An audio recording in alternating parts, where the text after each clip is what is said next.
Hola, buen día a todos. Les damos la más cordial bienvenida a nuestro webinar del día de hoy.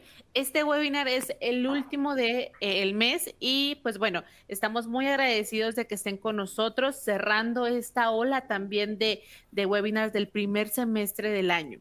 El día de hoy vamos a estar hablando sobre aplicaciones industriales y comerciales con calefacción eléctrica Danfoss.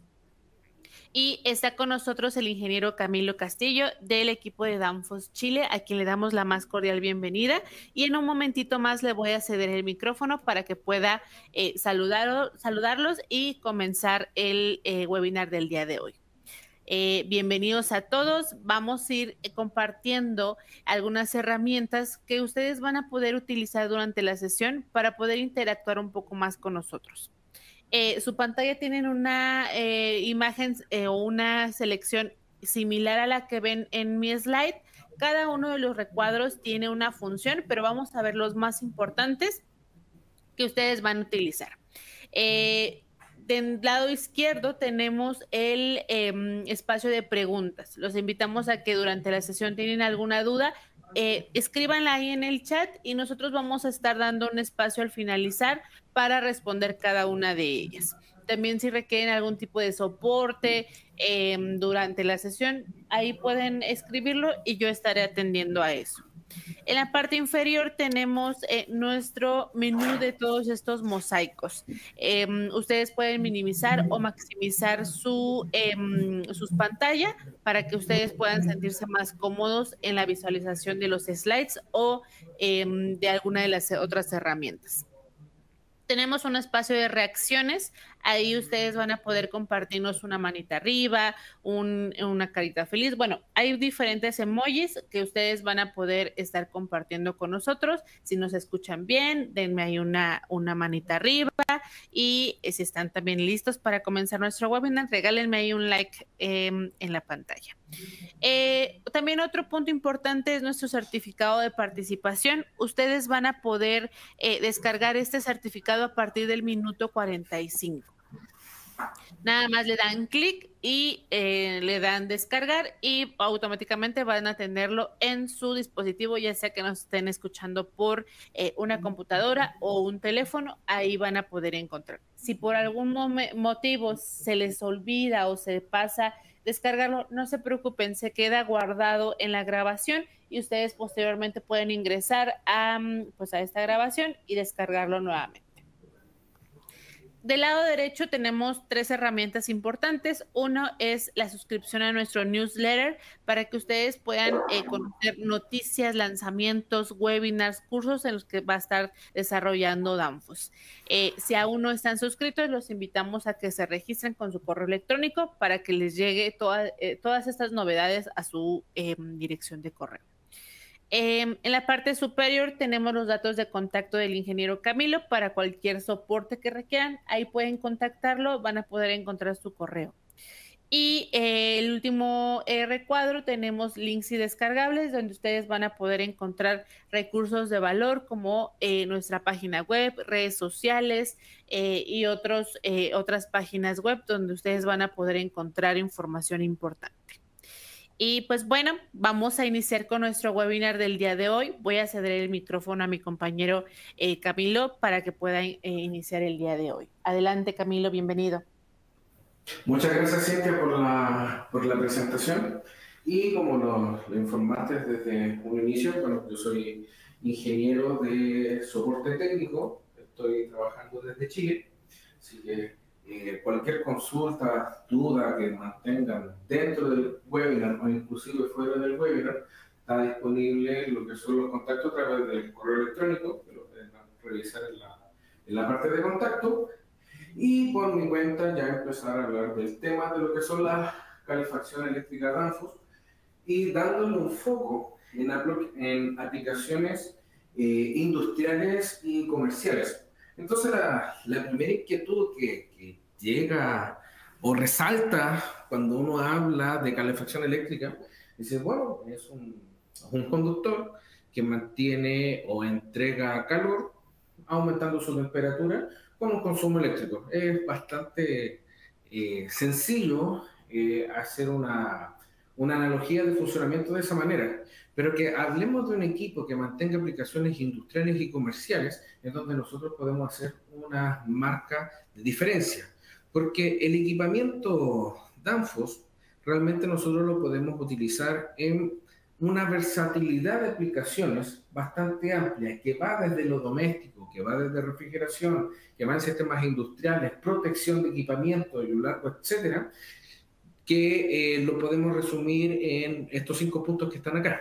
Por ejemplo, lo que es la calefacción interior, donde puedo entregar energía eficiente para confort, tanto en edificios nuevos como renovación de inmuebles.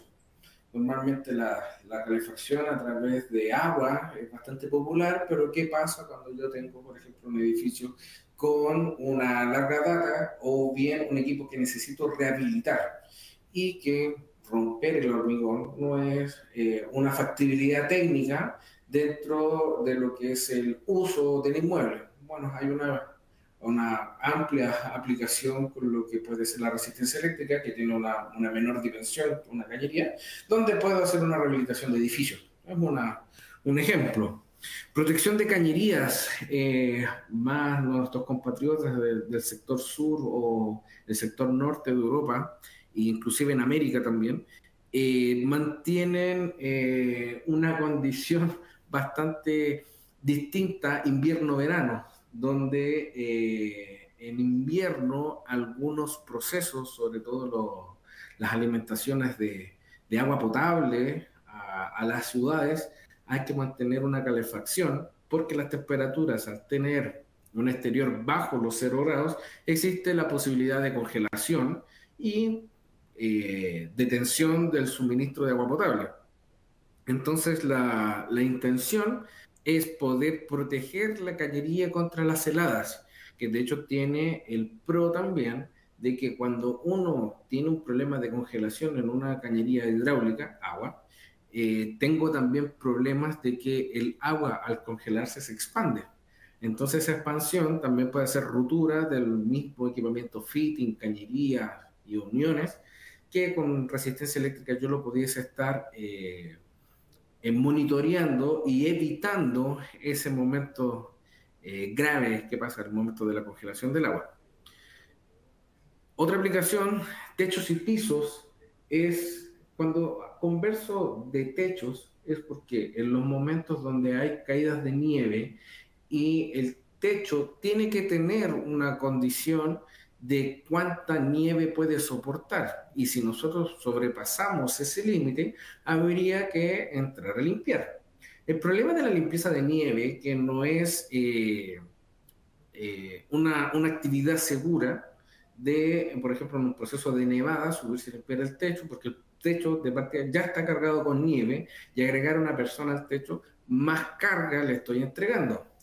Segundo, los desplazamientos de nieve también son un peligro, que en caso de haber un peatón en la parte inferior y que llegue un golpe de nieve, tampoco es una gracia. Cuando hablamos de pisos, es qué pasa cuando yo tengo temperaturas bajo cero y mantengo congelación. El riesgo de resbalamiento es alto, entonces necesariamente yo tengo que evitar esas condiciones de congelación. Puede ser en calles, condiciones vehiculares y peatonales. No hay un límite de peso aquí con respecto a lo que puede generarse con respecto al hormigón o al asfalto. Entonces, eso cuando hablamos de techos y pisos. Cuando hablamos de almacenes fríos, podemos estar en condiciones de protección de pisos congelados, que es donde el agua que se mantiene bajo tierra y a través de los poros por capilaridad sube hacia una isoterma cero, es decir, logra subir por capilaridad a través de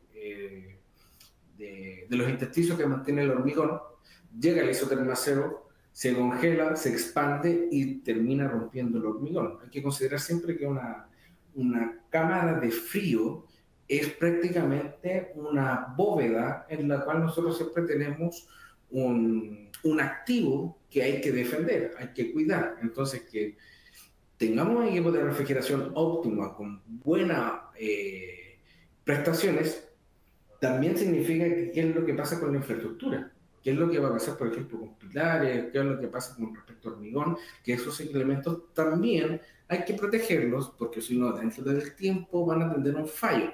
E inclusive, por temas operacionales, lo que se busca es que los corredores, lo que sea tránsito al interior de una cámara, e inclusive accesos, estén libres de congelación.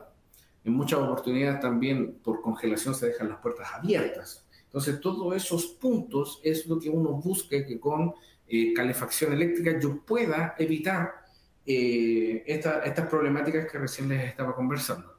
Y en agricultura hay un fenómeno que se da terminando el invierno o en ciertas condiciones de primavera, donde ocurre el fenómeno de la helada, donde alta, en madrugada, tenemos temperaturas tan bajas que lleguen a haber congelación de, por ejemplo, los viñedos en uvas. Entonces, ¿qué es lo que se hacía antiguamente? Era calefaccionar a través de fogatas. Bueno, ya no estamos en esas épocas y todo tiene que ir automatizado y bajar la huella de carbono. O sea, hacer una quema de fogatas para mantener a las 1, 2, 3 de la mañana una condición de óptima temperatura para la no quema por frío de frutas, ya hay que ir actualizando el proceso, que de hecho la resistencia eléctrica actúa de manera automática. Entonces, en caso de, si es que se llegase a necesitar, yo puedo proteger con calefacción los huertos que necesitará proteger de heladas. Entonces, cuando uno habla de todas las posibilidades, ¿dónde puedo hacer un enfoque? Se notará que es bastante amplio. Pero entonces, ¿cuál es el índice de valor que nosotros podemos dar? Y bueno, hay una experiencia de más de 80 años con respecto a lo que es calefacción eléctrica. Entonces, en estos momentos, los soportes técnicos de Danfoss estamos en condiciones de, por ejemplo, hacer un apoyo a los proyectos que se necesiten. Protección de heladas, protección de pisos, procesos térmicos, calefacción de agua, mantenimientos, todo eso. Hay un know-how detrás de cada soporte técnico o inclusive consultas que pudiésemos hacer directamente a las fábricas para mantener una buena respuesta al cliente. Entonces, esa es una condición. La siguiente condición es que nuestros productos están con certificados de producción. Tenemos una larga garantía. De hecho, somos parte del mercado donde nosotros podemos decir que nuestros cables resistivos están garantizados por 20 años. No todo, no todo proveedor puede tener esa seguridad de decir que nuestro producto va a estar garantizado por 20 años, que son en los cables resistivos, y 5 años en los cables autolimitantes. Entonces, ¿por qué nosotros tomamos esta precaución? Bueno, porque si nosotros estamos dando esta confianza, ¿qué es lo que pasa con respecto a un producto que nosotros vamos a estar instalando debajo del hormigón e inclusive vamos a hormigonar encima de este producto y si llega a fallar, ¿cómo nosotros lo reparamos? Nosotros tenemos confianza de lo que mantenemos, entonces te doy una garantía de 20 años sin ningún problema dentro de las especificaciones o como corresponde hacer una correcta instalación.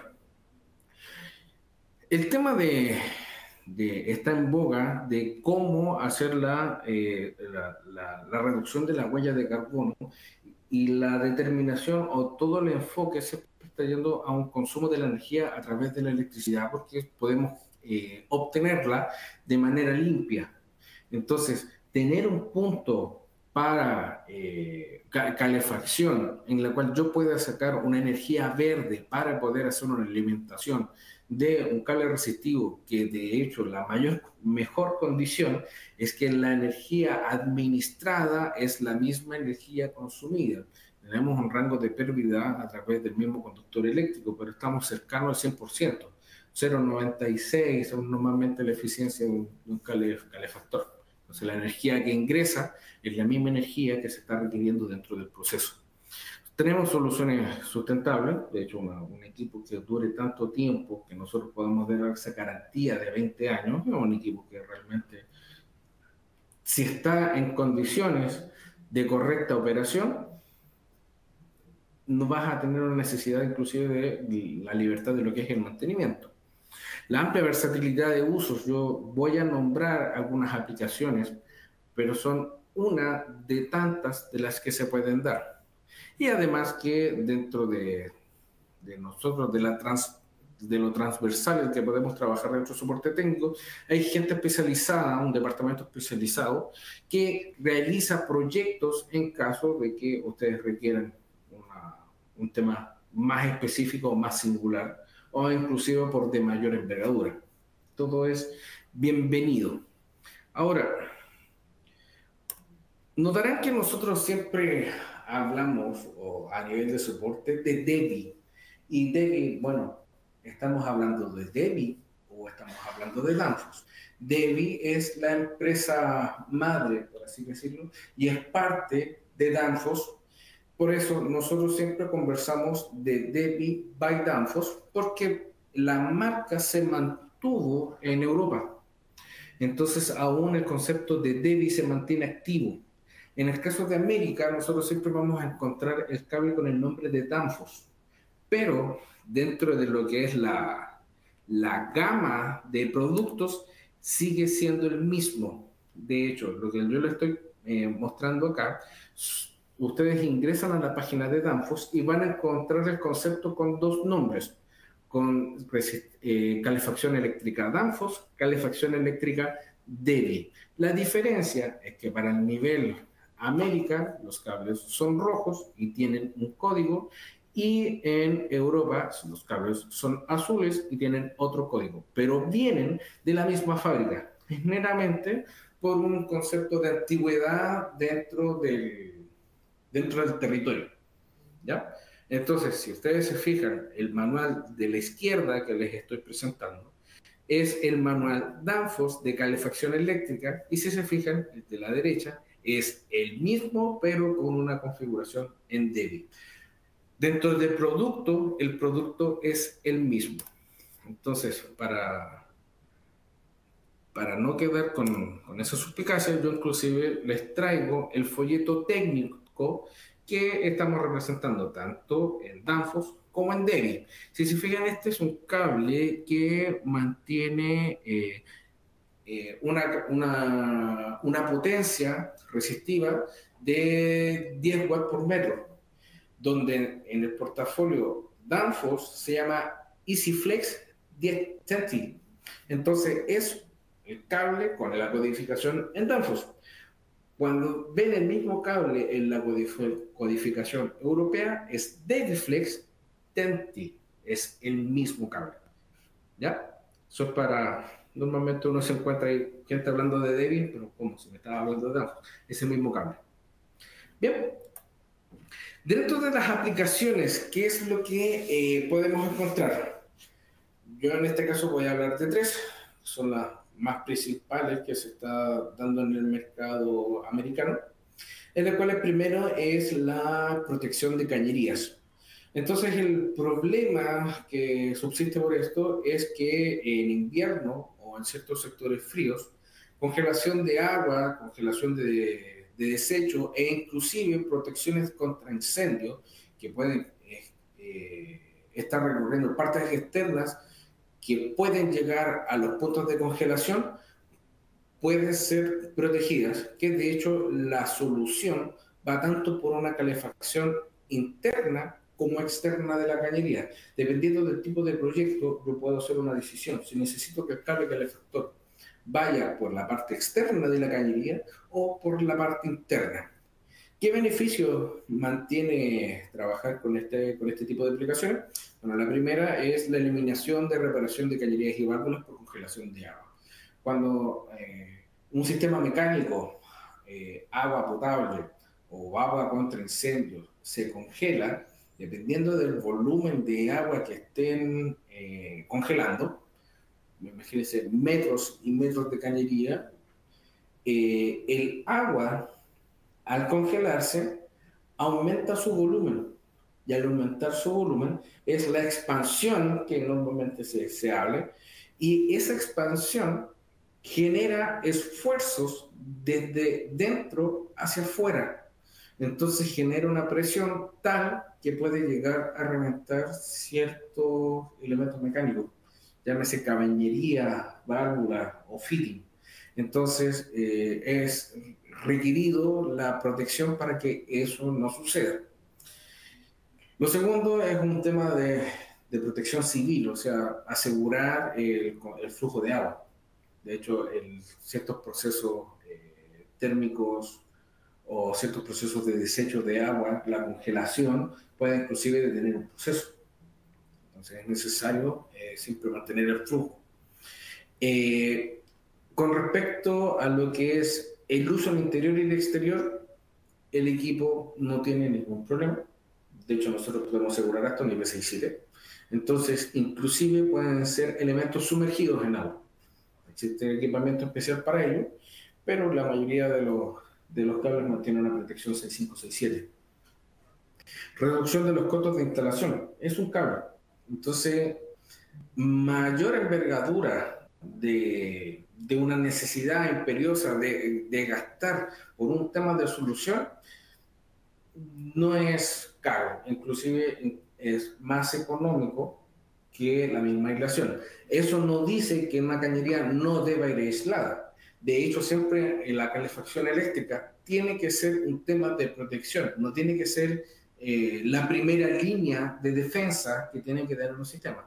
Pero como yo tengo que asegurar siempre la estabilidad del flujo, debo mantener que si estoy en condiciones extremas, el sistema debe mantenerse operativo, ¿ya? Además, existe la posibilidad de rehabilitación de aislación. Ha pasado en algunas condiciones, donde la aislación, las barreras de vapor ya no funcionan y empieza a fallar el tema de los flujos por congelación. Puedo hacer el cambio o retiro de aislaciones, instalar el cable y volver a instalar una nueva aislación.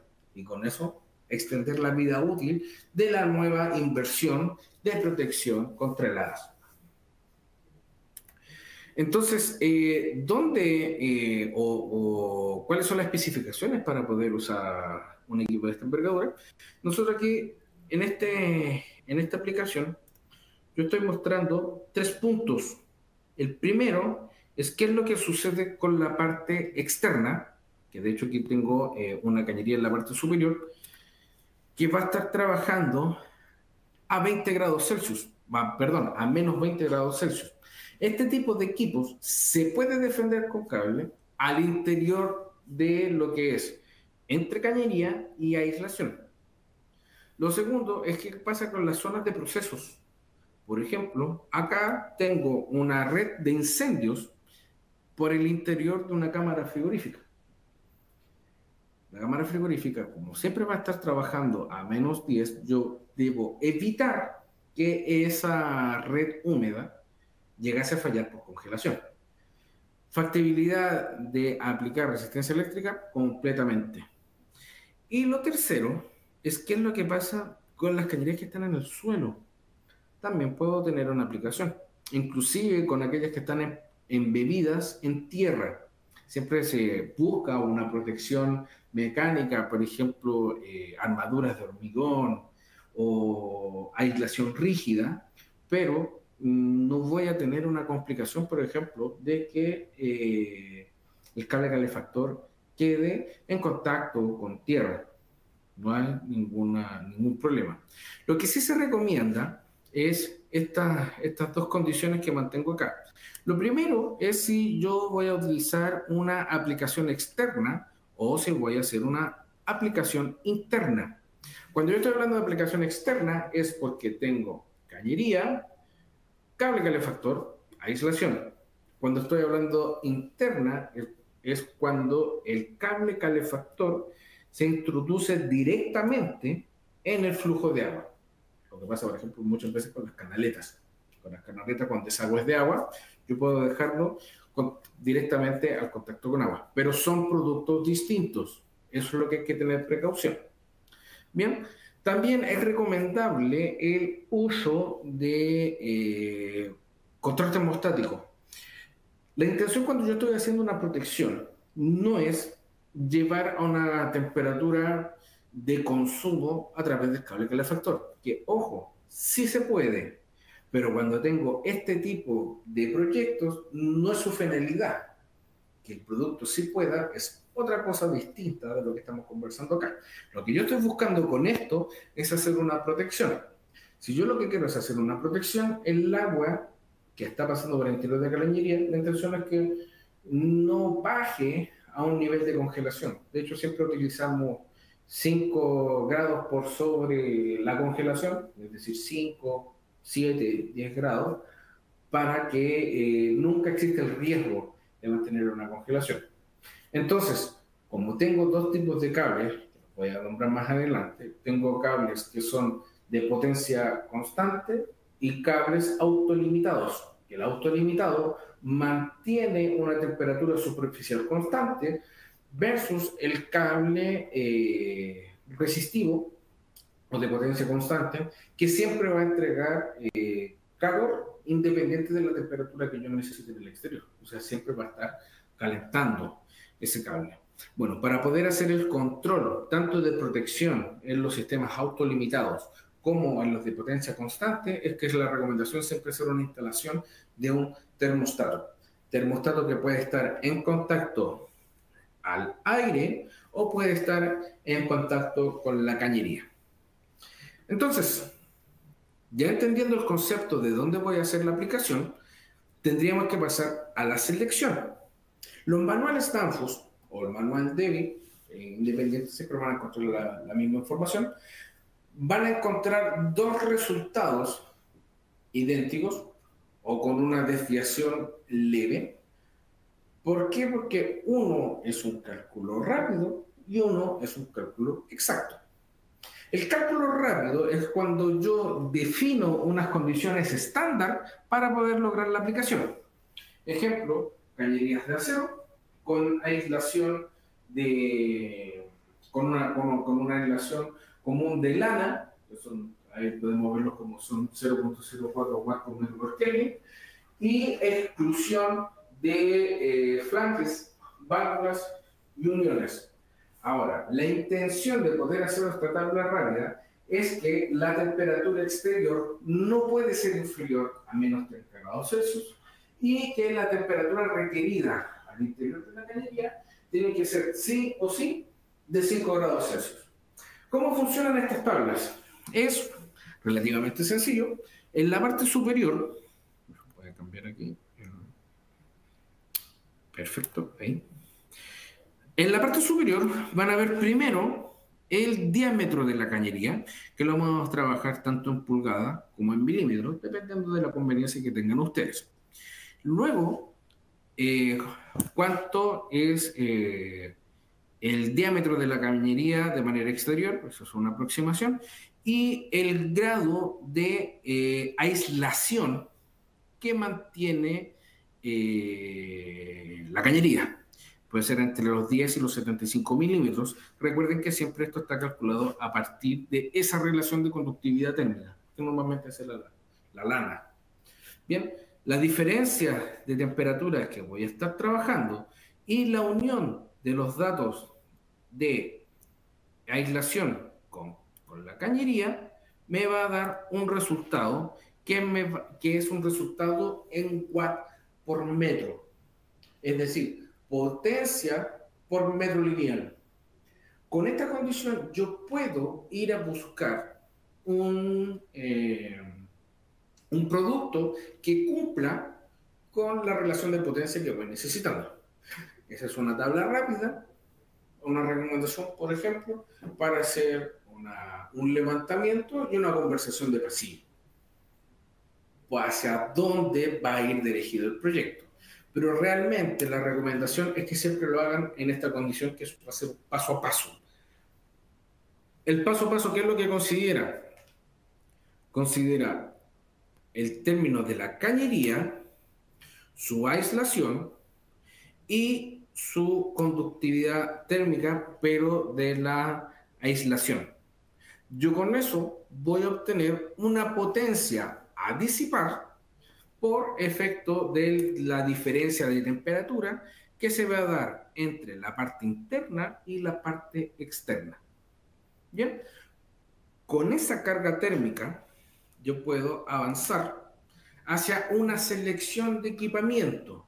Pero aquí hay una observación entre dos puntos. Como yo tengo un equipo en potencia constante y un equipo autorregulado, yo tengo que definir en qué sector voy a realizar la operación.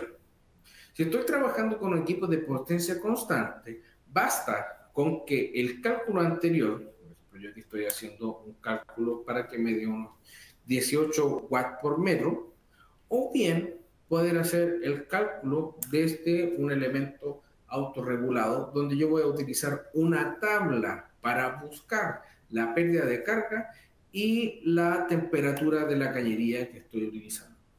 Entonces depende hacia dónde yo voy a realizar mi operación.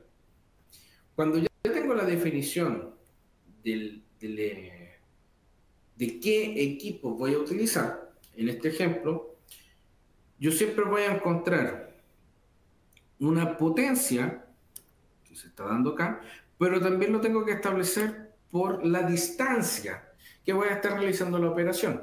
No es lo mismo realizar un equipo más corto, donde voy a entregar siempre, en este caso, los 10 watts por metro, y esto viene de fábrica, por lo cual si yo necesito una mayor extensión, es solamente la multiplicación entre el largo y la nueva potencia me está dando. Este ejemplo está siempre con el mismo cable. La única diferencia es que yo estoy aumentando el largo que yo no necesito. Recuerden que el cálculo anterior era watt por metro, o sea, cuántos watts voy a hacer liberación por cada metro de cable o la necesidad que requiere el cálculo. Bien, ahora, la mayor diferencia entre el autorregulado y el de protección constante, o sea, de potencia constante, es que el de potencia constante no es configurable en terreno, es una sola resistencia, el cual viene armada en fábrica. Se lo imaginan un cable, que en este caso puede ser con este código, es un cable de 7.3 metros, o en este otro código, que son 170 metros. Ahí hay que hacer un ajuste respecto a lo que el portafolio me puede entregar. Tiene pros y tiene contras, por eso siempre hay que hacer una evolución. Ahora, en un autorregulado, la condición es que yo sí puedo hacer ajustes en terreno por longitud. Entonces, ¿eso qué referencia me da? Por ejemplo, si yo necesito 50 metros de cable, yo puedo ir a buscar un código cercano, hacer el corte en terreno, cerrar el circuito, o sea, perdón, no cerrar el circuito, aislar el circuito que queda abierto, el extremo, y unir un punto frío hacia la alimentación eléctrica. E inclusive es más, yo puedo hacer desde un circuito, agregar más ramales, como está en el caso de acá, a través de uniones de un circuito principal. Yo, por ejemplo, tengo que hacer un sistema de desagües. Se puede hacer. Sin embargo, tengo una observación con respecto al cable. Yo cuando tengo que hacer un cable autolimitado y quiero hacer esta configuración de varios ramales desde una misma condición, cada cable tiene un consumo limitado de corriente. Es decir, si consideramos una ley de Kirchhoff, en este caso, ¿qué es lo que pasa? ¿Qué corriente va a pasar por este apartado 1? Bueno, en este apartado 1 va a pasar la suma de este consumo, de este consumo, de este consumo, de este consumo y de este consumo. O sea, tiene que pasar toda la corriente a través de un solo conductor. En el fondo, esa es la situación que hay que hacer la evaluación. Entonces, cada cable, dependiendo de la condición de uso, tiene un consumo máximo de corriente. Y ese yo no lo puedo superar. Entonces, lo que va a terminar pasando es que si yo puedo hacer una extensión o no puedo hacer una extensión, o bien hacer derivaciones en las extensiones. El tercer paso para poder poner una calefacción eléctrica en una cañería es cómo voy a hacer la regulación. Hay que tener la observación que puedo tener elementos al aire o elementos en cañería. La verdad son dos condiciones dependiendo del proyecto. porque hay proyectos que sí o sí van a defender cuando la condición externa sea inferior. Por ejemplo, cuando yo tengo cámaras frigoríficas que no están operando de manera continua todo el año. Si no están operando de manera continua todo el año, ¿para qué hacerla funcionar cada vez que cuando la cámara no está en operación? Hoy se entiende que no se necesita una defensa. Entonces, por eso se aplican sensores al aire, que esa es una condición. La segunda condición es cuando es directamente a la cañería. Ejemplo, cuando las cañerías están embebidas o cuando las cañerías están bajo tierra. Entonces, entiendo que si bien el aire externo va a estar a una temperatura baja, no significa que la cañería también vaya a estar a esa temperatura. Va a haber un tiempo, por un gradiente de temperatura, que va a demorar en enfriar la cañería que está por debajo de tierra. Ahí uno hace una aplicación donde el sensor está en contacto con la cañería. Hay una dependencia de qué es lo que quiero o en qué condiciones quiero proteger. Bien, o como accesorios para poder hacer la instalación, se recomienda que no haya una distancia superior a 1 metro entre los soportes que está tomando la cañería. Y es más, cuando uno está realizando el montaje en cañerías hechas de polímeros, un PPR, un PEX, por ejemplo, hay una configuración distinta con respecto a lo que es una cañería metálica. Cuando yo estoy trabajando en una cañería metálica, que es el caso que estoy apuntando acá arriba, significa que el cable calefactor va a estar en contacto directo con la cañería metálica. No va a haber ningún problema. Pero en una cañería de polímero se recomienda poner, como va a ir primero una capa de un tape de aluminio para poder hacer la fijación, que el tape de aluminio vaya primero sobre la cañería de polímero, vaya la resistencia eléctrica y después vaya un segundo film. ¿Para qué? Para no estar en contacto directo, en caso de sobre temperaturas, no dañar la cañería. Es netamente por eso. De hecho, es más, el ejemplo que está acá abajo es una justificación de cómo se hace en aquellas cañerías de polímero. ¿Bien? En aquellas que son metálicas yo puedo poner directamente el conductor en contacto con la cañería. Esa es una condición, pero para aquellos cables que son de potencia constante, para aquellos cables que son autolimitantes, como son una configuración que se puede dar en terreno, no tengo una contradicción con lo que haya hablado en potencia constante. Se instalan de la misma manera. La salvedad es que yo puedo dejar las uniones eléctricas en distintas partes del sistema. Por ejemplo, desde este ramal que se está trabajando acá, la alimentación eléctrica es este punto, la primera caja. Esta caja va a llegar por el mismo conductor o por el mismo cable calefactor, va a llegar a una caja de derivación.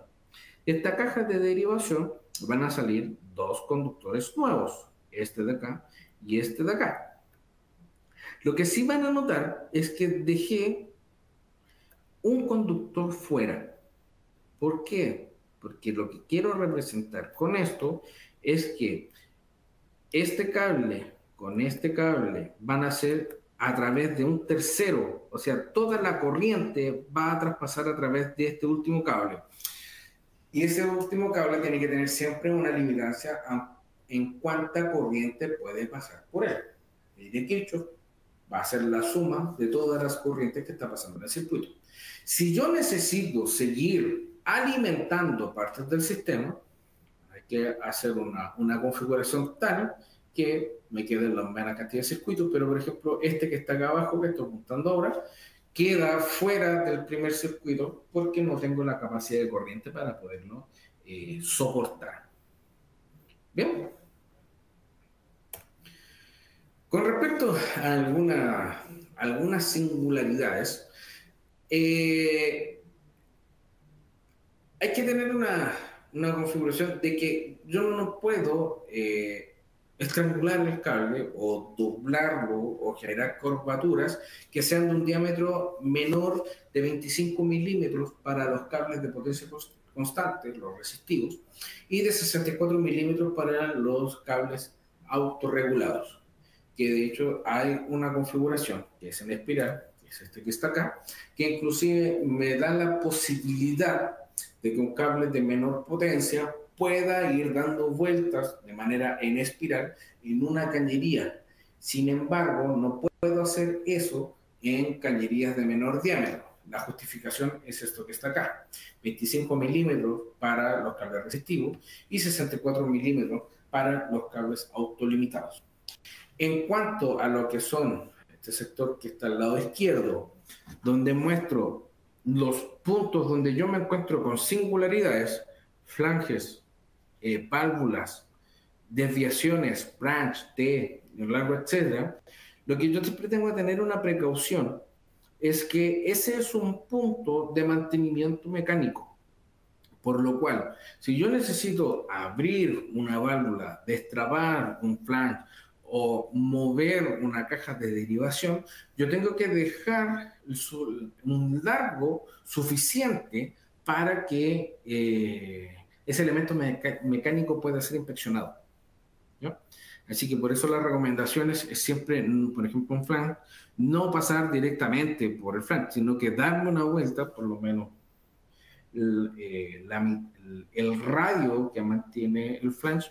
Lo mismo en válvulas, se recomienda dejar esta vuelta. Y inclusive si yo necesito hacer una protección de válvulas, como lo que se está manejando al lado derecho, fíjese que la válvula igual se puede proteger, pero se recomienda dar una doble hélice para poder dejar el espacio de poder abrir la cañería, que el cable no quede tenso y me deje sacar la válvula. El otro punto importante es cómo se instala con respecto a la cañería cuando estoy trabajando de manera lineal. Y el sensor de temperatura siempre debe ir en contra de donde tengo el punto resistivo. En el primer ejemplo, que es este ejemplo que está acá, si se fijan, el cable calefactor queda en la parte baja, pero sus elementos sensibles quedan en la parte alta. Siempre tiene que ir en una cara contrapuesta.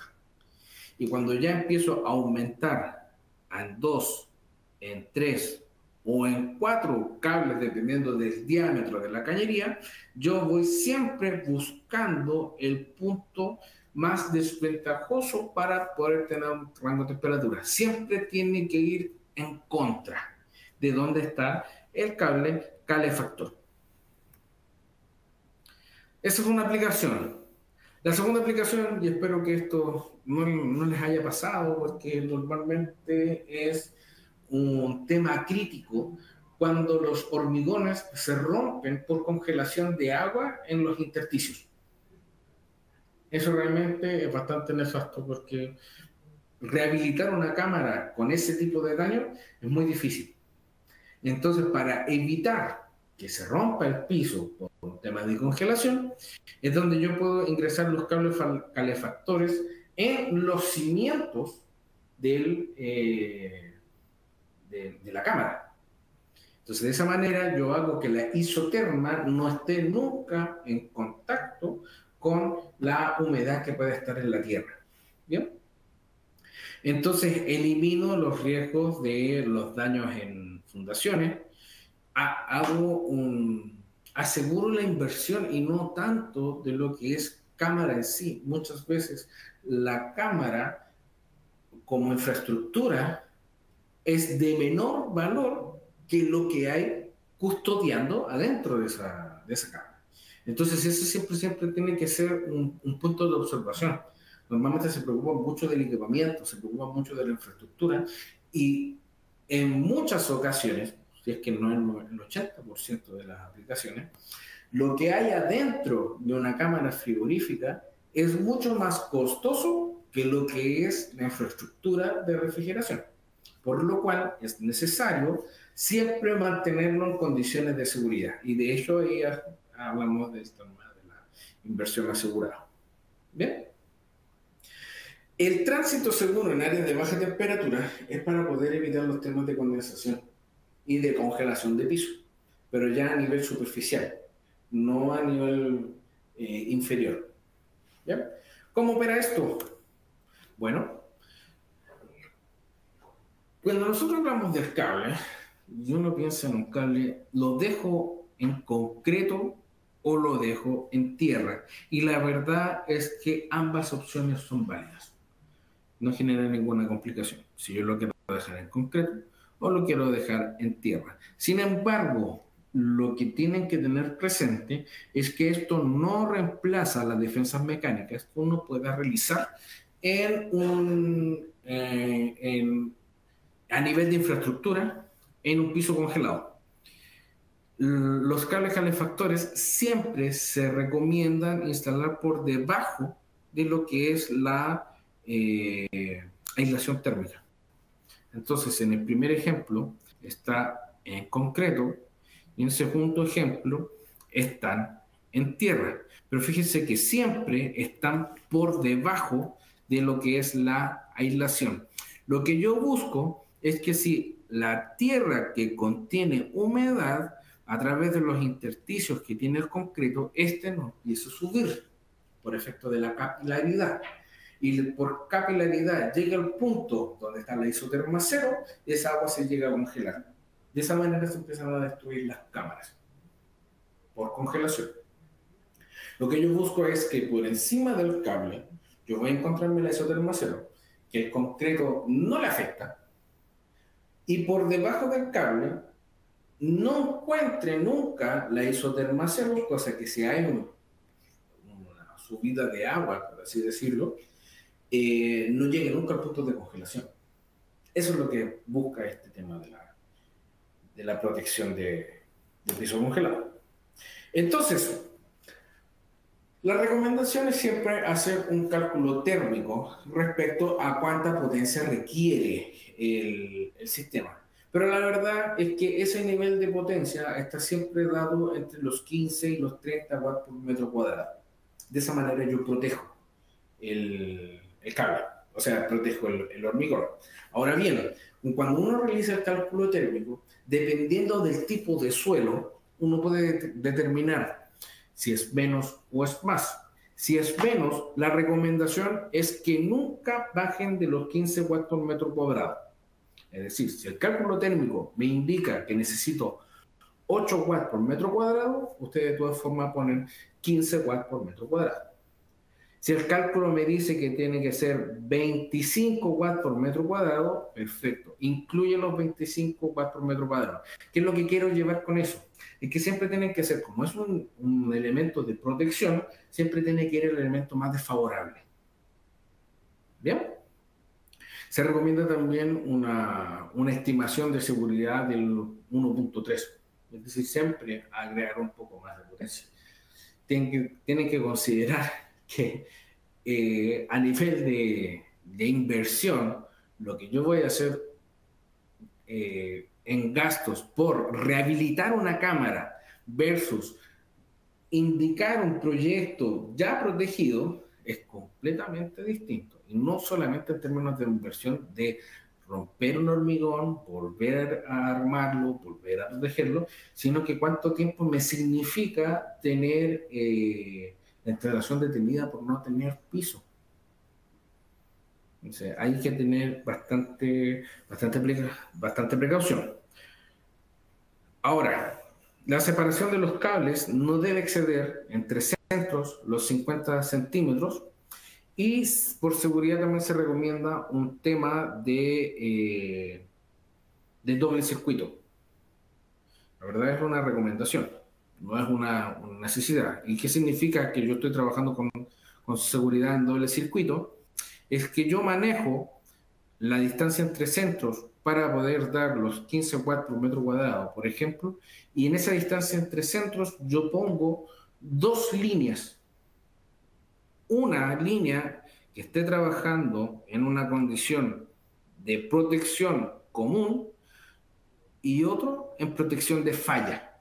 Es decir, un termostato que esté controlando a 5 grados, si ese circuito llegase a fallar, yo voy a tener la precaución de tener un segundo circuito, pero ese segundo circuito va a trabajar a una temperatura más baja. No empiezo a operar.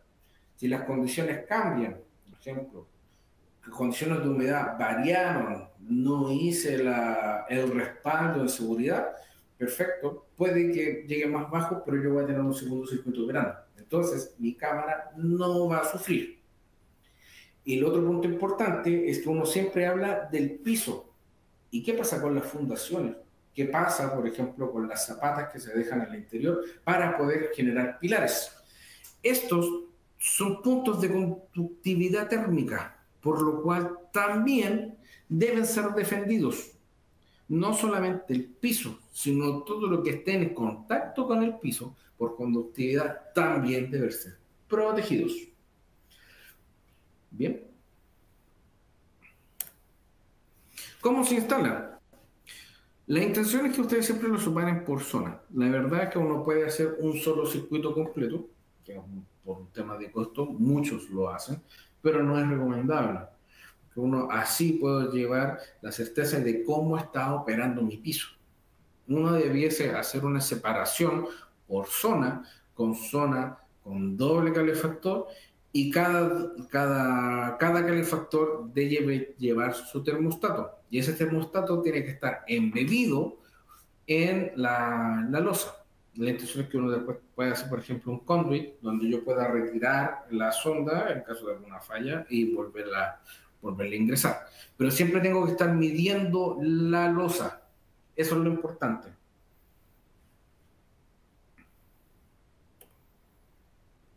Cuando estamos hablando en los accesos yo tengo dos condiciones de protección. La condición de protección contra piso, y esto ya no estamos hablando de protección de la losa contra congelación, sino lo que estamos evitando de que la losa superficial no esté congelada para el libre tránsito. Cuando estoy realizando eso, se genera una entrada-salida a una puerta, en la cual yo estoy entregando una potencia entre los 250 y los 304 metros cuadrados. La intención es que esa sea una zona segura dentro de la cámara y que nunca vaya a tener un peligro de congelación. Eso es lo que busca. Entonces, la distancia que uno debiese hacer una operación de este estilo no debiese ser inferior a los 2 metros. Prefiero tener una distancia de seguridad, por ejemplo, para abrir una puerta y poder revisar qué es lo que está pasando hacia adentro. La fijación en arcilla debe ser siempre mediante malla metálica o plástica, en las dos condiciones, al igual que la configuración anterior. De hecho, eso fue un detalle que no lo presenté, pero fue bueno que lo reconozcan, que por ejemplo, lo que está en esta imagen es cuando el cable se pone sobre cimiento, pero lo que está acá es cuando se pone sobre la arcilla. La intención es que cuando estamos trabajando sobre hormigón, yo lo puedo poner directamente con un tape de aluminio. Pero si yo lo que estoy haciendo es sobre arcilla, yo igual tengo que lograr hacer una fijación. Y esa fijación puede ser una malla metálica o una malla plástica, y me amarro a esa malla para lograr la fijación de la descarga del factor. Esas son las observaciones. Cuando estoy trabajando en accesos, por ejemplo en puertas, es la misma condición. También tengo que buscar la fijación. Llámese directamente al concreto, por ejemplo con estos films de aluminio, o bien en una malla con fijaciones amarras plásticas. Las dos condiciones son óptimas de operación. Los termostatos tienen que ir embebidos en el concreto y se recomienda que estén en el centro de la instalación. Ahora, para los marcos de puerta, que de hecho, cuando ha pasado este efecto, en algunas condiciones no cierran las puertas para que no se congelen y las puedan seguir operando. Si se llega a congelar, no pueden después acceder a la cámara. Bueno, cuando le pasa esas condiciones, yo tengo dos modos de protección. Cuando estoy en marcos de puertas que están hacia el interior, yo puedo generar una potencia de 15 a 20 watts por metro cuadrado. Pero cuando yo estoy en batientes y correderas hacia el exterior, que esas son las que más propician congelación, entre 250 y 300 watts por metro cuadrado. Eso es más o menos una recomendación de uso. Bien, cuando estoy haciendo el tema de la protección de condensados, es muy similar a lo que estamos viendo en las cañerías de agua potable, pero aquí la diferencia es con respecto a la potencia. La potencia siempre se recomienda entre 250 y 300 watts por metro cuadrado. Y cuando estoy haciendo una protección de la condensación. Y cuando estoy realizándolo de manera lineal, puede generar en 18 watts por metro cuadrado. Esas son las condiciones de uso. Bien.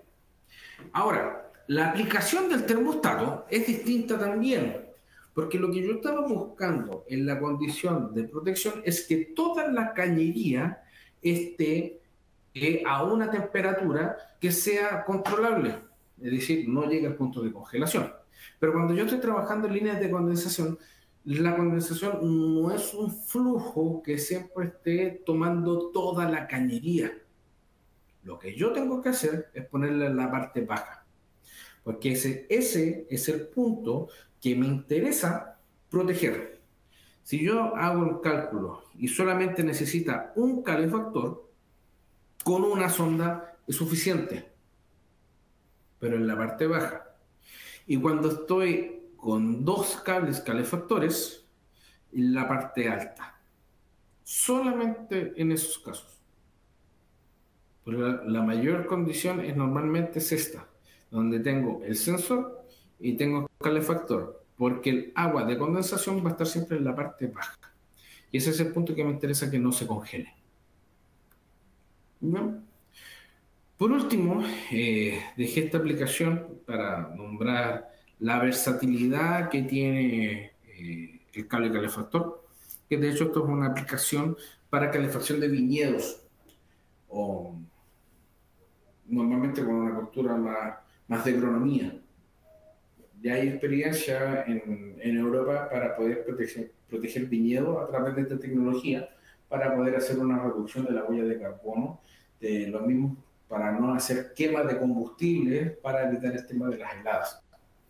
Entonces, me genera dos oportunidades de mejora, que la primera es el tema de la huella de carbono que estoy generando a través de la industria, y lo segundo es la automatización que yo le puedo dar, porque de hecho todos estos puntos existen termostatos especializados para poder hacer el control de este tipo de equipamientos.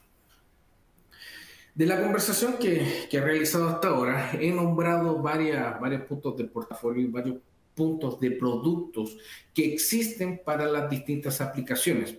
Por ejemplo, pueden ver los cables resistivos o los cables autolimitantes.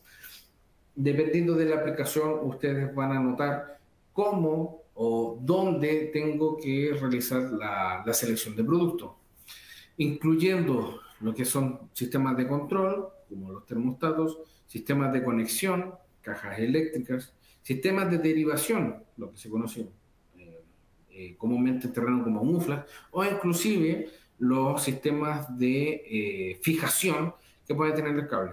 El portafolio es bastante amplio, de hecho las aplicaciones yo les comenté que también son varias, pero donde aprender estas cosas es lo que los invito a revisar la página de Danfoss, donde en el sector en danfoss.com pueden entrar a la línea de productos, y en la línea de productos elegir la opción Electric Heating. Y en Electric Heating van a encontrar, como conversé recién, protección de cañerías, protección en pisos de cámaras de frío, o inclusive sistemas de calefacción de confort humano, sistemas de calefacción de agua, pero agua ya a nivel de consumo, o aplicaciones bastante entretenidas, por así decirlo, es que son las aplicaciones agroindustriales. La intención es que puedan hacer una revisión, y los soportes estamos acá para poder hacer su ayuda. Cintia, espero ahí tu finalización.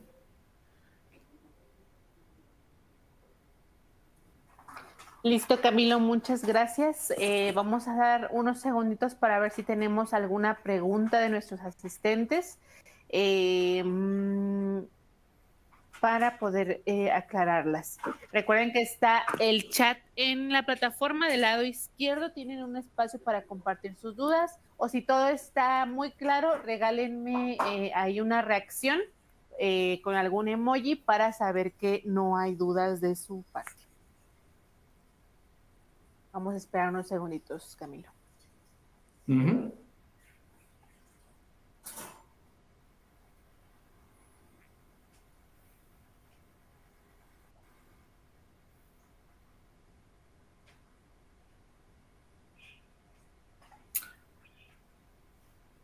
Parece que quedó todo claro. Sí, no tenemos más preguntas y pues bueno, por ahí están reaccionando nuestros asistentes. Muchas gracias a quien nos regala ahí su reacción. Todo ha sido claro. Sin duda es un tema pues muy importante y también nuevo. Es la primera vez, les comento, que hablamos en webinar sobre las resistencias DEBI. Entonces, pues bueno, podemos ir profundizando sobre la marcha sobre este tema, si así lo desean. Por ahí en nuestras redes sociales tenemos una encuesta para que puedan compartirnos qué temas les gustaría que desarrolláramos en la siguiente ola de webinars, que abarca de mitad de julio a diciembre. Entonces los invitamos a que ingresen a las plataformas, compartan ahí qué temas les gustaría que desarrolláramos para que también nuestros colegas a nivel Latinoamérica vayamos desarrollando esos temas. Y bien, Camilo, pues mira, creo que no hay más preguntas. Vamos a ir cerrando. Ahí te cedo el micrófono tantito para que puedas despedirte de nuestra audiencia.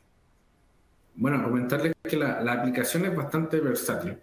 De hecho, la mejor opción es dónde está la aplicación, qué es lo que se requiere. Muchas veces hay muchos puntos que uno puede hacer observaciones, calefacción de animales, hemos tenido también un tema de calefacción de ciertos combustibles antes de hacer ingreso a la combustión de calderas, puntos de consumo de agua caliente instantánea, donde yo necesito mantener las troncales calientes, protección de legionelas. Entonces, hay detrás de un producto realmente hay una versatilidad de aplicaciones bastante amplia. Yo por eso les dejé ahí también la inquietud de que puedan revisar dentro de la página de Danfoss, y si manejan un concepto de una inversión liviana, pero con una aplicación de calefacción, puedan pensar en nuestros productos DEBI by Danfoss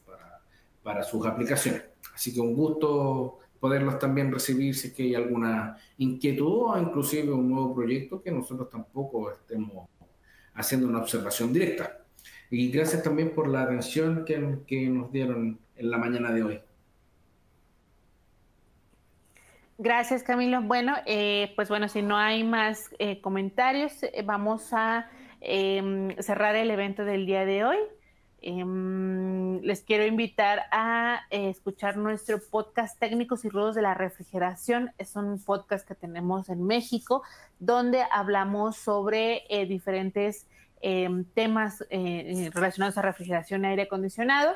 Hablamos sobre buenas prácticas en unidades condensadoras, las rudezas que ustedes encuentran en campo de diferentes soluciones, por ejemplo, compresores, algunos tips que nuestros expertos comparten para ustedes. Visiten nuestra página, escúchenlo.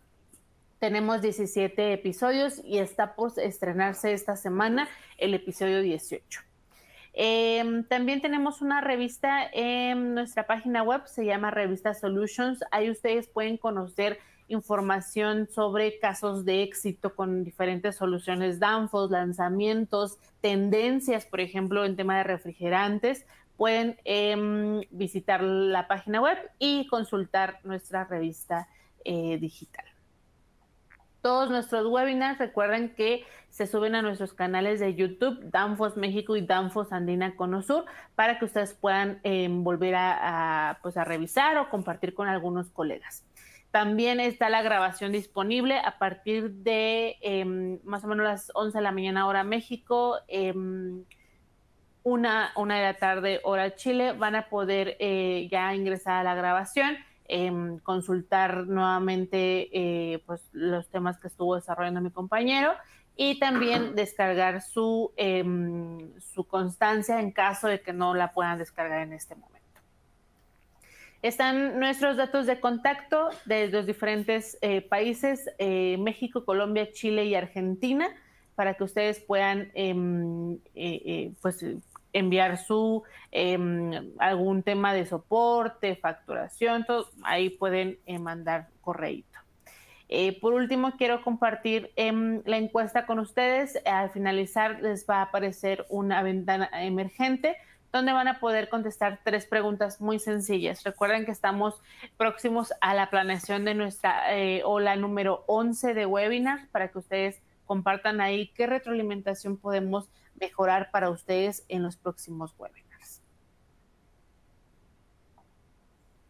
Nos preguntan, sí, Carlos, ¿puedes encontrar la información del contacto en la plataforma?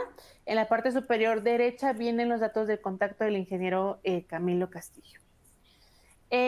Bueno, pues agradecemos a todos su participación, les deseamos una excelente tarde y nos vemos muy pronto con más webinars acá en On24. Gracias a todos, que tengan una excelente tarde.